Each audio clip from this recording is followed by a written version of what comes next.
From Hollywood, it's time now for Bob Bailey as... Johnny Dollar. Johnny, I've got it for you. Blue Tang. Good. What did you find out? That prices on the Tokyo grain market did break suddenly, about 3 weeks ago. 3 weeks. Uh-huh. Reason, oversupply. The price has been holding since, at about 60% of the peak. A 40% drop, big enough to cause the damage. What damage? The sinking of the Molly K, a double cross, a frame-up, murder. It's as clear as crystal, Lou. Come see me later tonight. Tell me all about it. All right. Or at any rate, come on, tell me about something. About a certain night in Paris, maybe? I think I'd like that very much, Johnny. Wait for me, Lou. I'll be there later. You can count on it.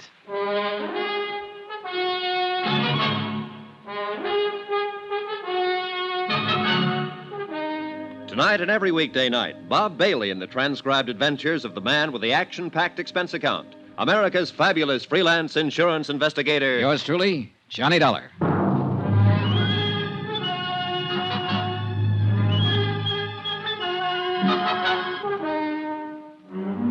From Special Investigator Johnny Dollar, location San Francisco, to the Home Office, Marine and Maritime Casualty Limited, Hartford, Connecticut.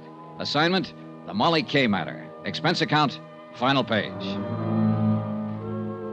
Item 9, 770, long-distance calls to Hartford and New York. I was pretty sure before I called, but I had to check on it. It checked.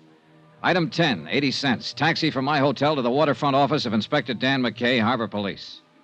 It's a funny deal, Johnny. I can't figure. Captain Brawley is clammed up tight. Won't answer any more questions. Doesn't want a lawyer. Won't even talk. It's a funny deal. Not when you consider the fact that he's innocent. What? What you said? I know. I argued the opposite. I was wrong, Dan. What is it, Johnny? Just plain stubbornness? No, but that's what it is with Captain Brawley. Maybe that's the tip-off, his stubborn bullheadedness. The human elements you mentioned. How you figuring it? If Brawley were in a money jam, he'd never scheme and connive at planning a thing like that of sinking his own ship. He's too stubborn. And besides, he wasn't in a jam, I'm sure of it. Well, no, wait a minute. He had a $100,000 mortgage to meet. I finagled some information out of the bank. The Brawley Shipping Company has a free balance of nearly $150,000 in cash assets. But look here, Johnny. No, you look. I started out with a motive, and I built a pretty strong case on it. Even you agreed. Everything pointed toward Captain Brawley. Sure, because somebody was helping things point toward him. What do you mean?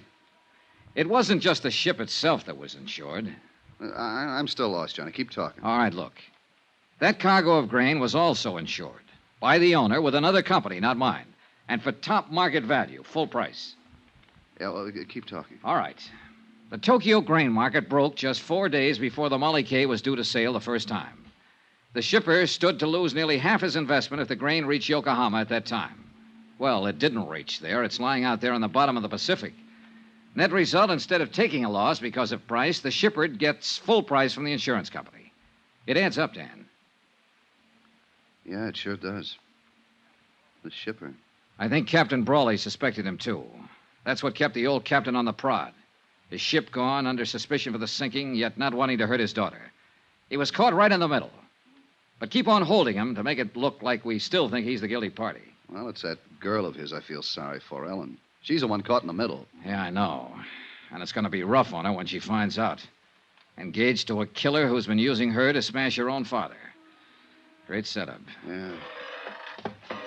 Well, I'll get a bulletin out. We'll pick up this Dean Sutton and bring him in. Yeah, but you know something? It's going to be awful hard to pin it on him. Need evidence, something definite. Look, why don't you let me have a go at him first? Oh, it's out of the question, Johnny.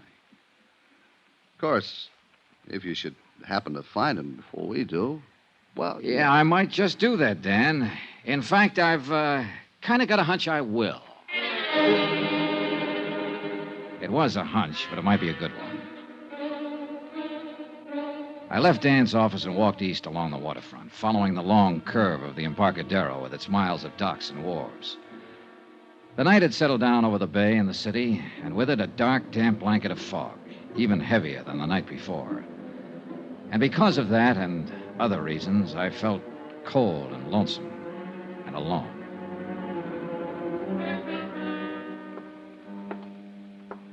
I turned off the Embarcadero and walked out Pier 29. I was about 30 yards from the Brawley warehouse when I was suddenly brought up short. On the water below me, tied to a wharf piling, was a light cabin cruiser rocking gently with a swell. It had no business being there. Pier 29 was a commercial berth. My hunch was right. I moved quietly to the edge of the wharf and stood watching the little cruiser for several minutes. There was no sign of life, no sound. Finally, I climbed over the dock rail, down the wharf ladder, and stepped onto the deck. Still no sound, no movement. I moved over to the companionway door leading down below decks and reached out my hand for the latch. Then I stopped short, caught suddenly by a sharp feeling of danger. It wasn't a sense of being watched. It was deeper, more subtle, more vague. I tried to shake it off, reach again for the latch.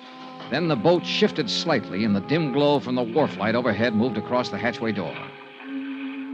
Inches in front of my face, I saw the glint of bare copper wires, all set to make contact if the door was open.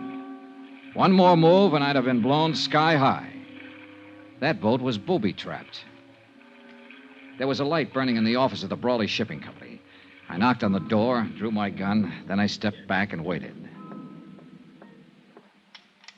I leveled the gun on the door. Johnny. Are you alone, Ellen? Yes, of course. Come on, let's get inside. What is it, Johnny? Have you seen Dean Sutton tonight? I tried to find him, but I couldn't. My father's been arrested, charged with murder. Yeah, I know, honey. I came here to go over the company records to see if I could find something that might help him, anything. Ellen, Johnny, look. Look at this mess. Somebody's been here. Files dumped in the middle of the floor, papers all over the place. Yeah, looks like they're planning to start a bonfire. Say, tell me something, Ellen. Does Dean Sutton own a boat? Yes. Light cabin cruiser named the Piper. Why? It's tied up at the wharf. He's around here somewhere. Well, what of it? What do you mean? Your father didn't sink the Molly K. Dean Sutton did it. But he wasn't even on board. He didn't have to be. He hired an explosive expert named Benny Wong to do the job. He got your father to take Benny on as steward. That's the man they're accusing father of murdering. Dean is the one who did it, using your father's gun. But why? To collect the insurance on that cargo of grain. Oh, look, I know it's a rough deal, honey, and I know how you feel. But I guess your best bet is to chalk it up to experience. At least your father's in the clear now. I think I sensed it, Johnny. That something was wrong with Dean. Badly wrong. I guess that's why I felt like turning to you instead of him. Why I still feel that way. I think I'm going to cry. Then cry. Cry it out and get it over with. Come here, Ellen. I held her close and tried to comfort her. She pressed her face against my chest and whimpered like a hurt kid. I kept stroking her hair, breathing in the scent of her perfume. Perfume. The same perfume that had hung in the air of the room where Benny Wong was killed. The pieces shifted, fell into place again. The puzzle was finally solved, but too late. Because I could feel the muzzle of the gun she was pressing against my side. Easy now, Johnny. Turn around slow and get your hands up. That's the idea. Now stay that way. I'm a dead shot, Johnny. If you doubt it, ask Benny Wong. Right under my nose. Right from the start. How wrong can a guy be? As wrong as you were, Johnny. It had to be you. There was no chance for Dean to steal your father's gun and then return it. Not unless you were in on it with him. It was my idea. Dean's too weak to plan a thing like that. He has to be propped up and pushed. And you're just the girl to do it. You ought to know. Yeah, I do now. It's too bad. I like the way you kiss. Any chance of working something out, Johnny? Or are you too honest? So that's it. The next step is to get rid of Dean. And you've already got the trap set. Not yet, but I'll think of something.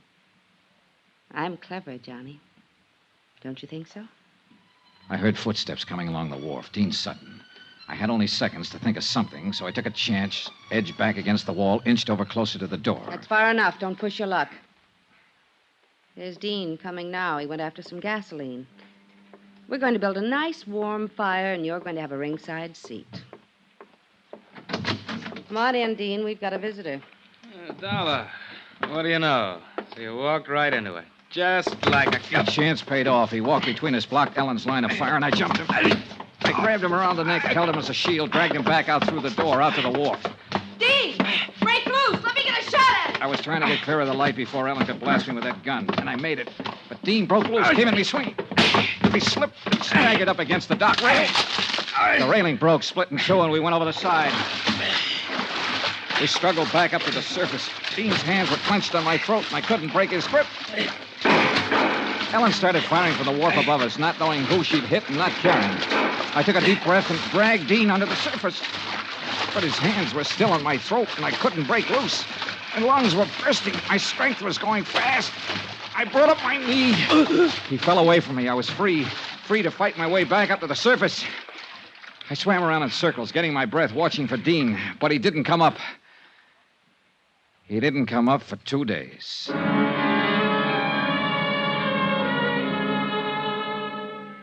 When I climbed up the ladder onto the wharf, Ellen was nowhere in sight. I heard somebody running toward me, saw the flashing red light back at the land end of the pier, and I knew why she'd left. Dan McKay and his boys. Johnny!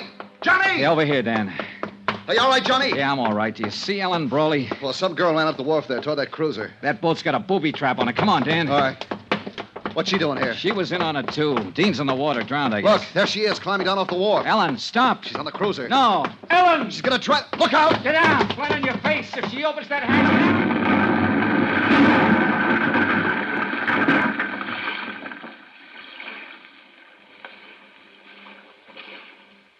Blown to bits.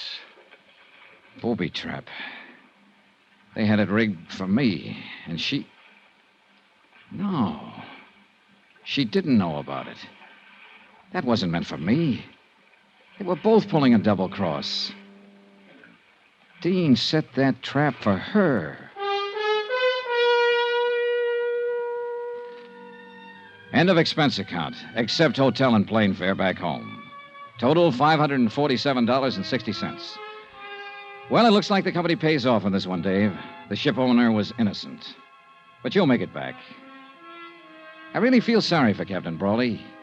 He commanded his own quarterdeck for 25 years. Strong and proud and unafraid. He had a wife once named Molly Kay, and a ship named Molly Kay. And he had a daughter, too. And now the sea has taken all of them away from him and left him cast up on the beach, a broken old man. Bitter, beaten, alone. Yours truly, Johnny Dollar.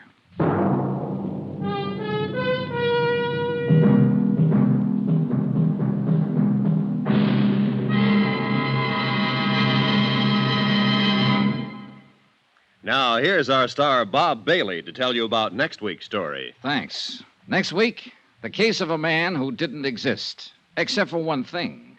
He suddenly showed up. Join us, won't you? Yours truly, Johnny Dollar.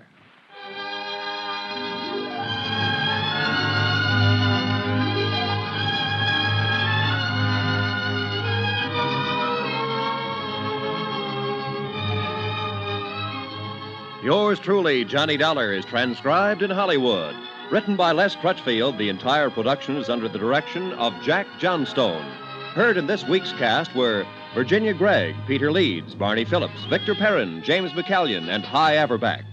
Be sure to join us on Monday night, same time and station, for another exciting story of Yours truly, Johnny Dollar. Roy Rowan speaking.